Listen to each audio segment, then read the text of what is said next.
OSPF atau Open Shortest Path First merupakan sebuah routing protokol berjenis IGRP atau Interior Gateway Routing Protocol yang hanya dapat bekerja dalam jaringan internal suatu organisasi atau perusahaan. Jaringan internal maksudnya adalah jaringan di mana kalian masih memiliki hak untuk menggunakan, mengatur, dan memodifikasinya. Atau dengan kata lain, kalian masih memiliki hak administrasi terhadap jaringan tersebut. Jika kalian sudah tidak memiliki hak untuk menggunakan dan mengaturnya, maka jaringan tersebut dapat dikategorikan sebagai jaringan eksternal. Selain itu, OSPF juga merupakan routing protokol yang berstandar terbuka. Maksudnya adalah routing protokol ini bukan ciptaan dari vendor manapun. Dengan demikian, siapapun dapat menggunakannya, perangkat manapun dapat kompatibel dengannya, dan dimanapun routing protokol ini dapat diimplementasikan.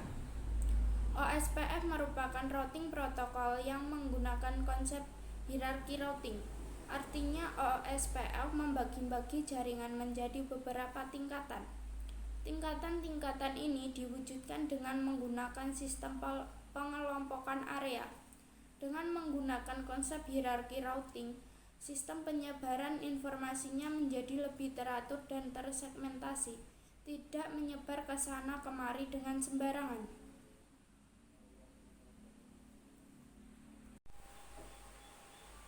Karakteristik OSPF.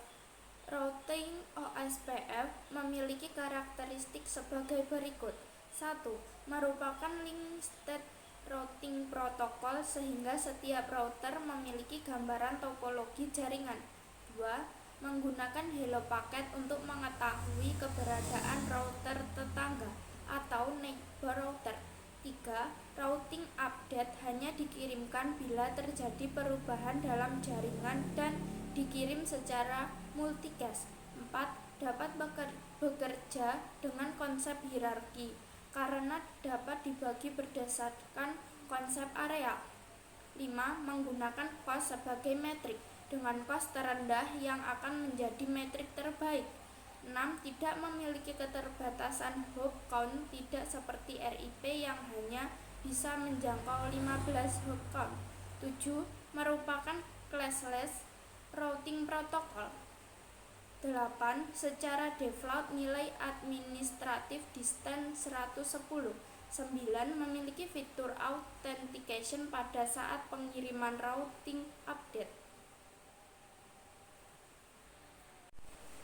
Cara kerja dalam menjalankan pertukaran informasi routing.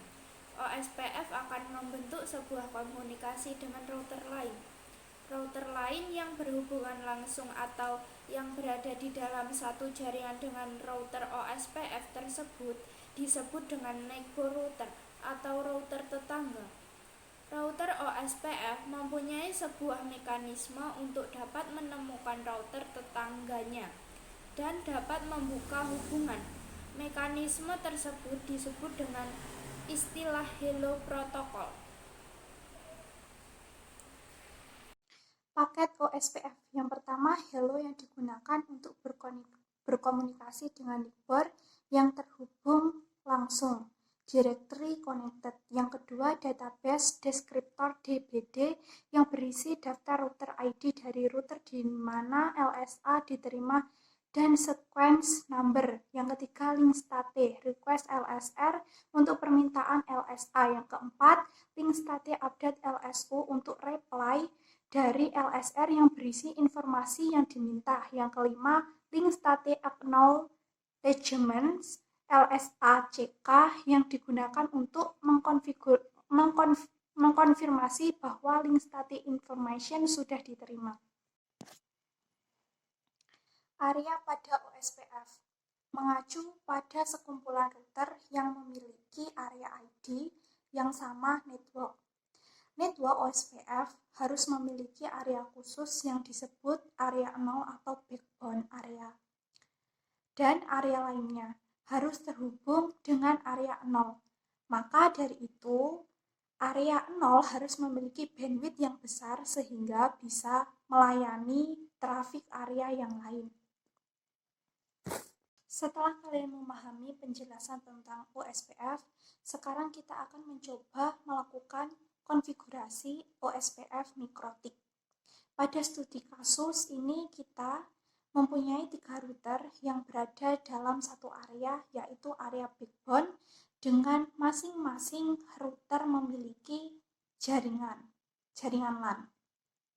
Di sini kita akan mencoba supaya setiap jaringan LAN pada ketiga router tersebut bisa saling komunikasi tanpa menggunakan static routing.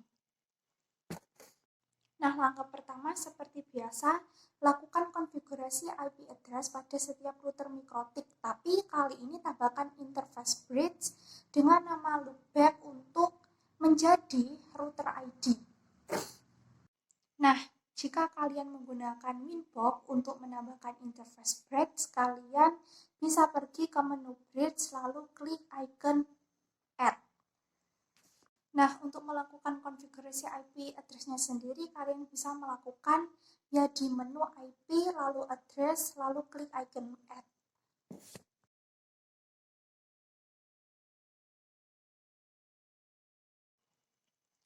Yang keempat, lalu selanjutnya kita aktifkan OSPF di setiap router dan mendaftarkan router ID-nya serta network yang terhubung langsung dari masing-masing router. Jika kalian menggunakan Winbox, kalian bisa melakukan konfigurasi interface OSPF di menu routing, lalu OSPF, lalu pada tab interface, klik icon add. Untuk melakukan konfigurasi instance OSPF masih di menu yang sama, kemudian klik tab instances, lalu klik icon add. Nah, masih di menu yang sama, klik tab network, lalu klik icon add untuk menambahkan konfigurasi network OSPF.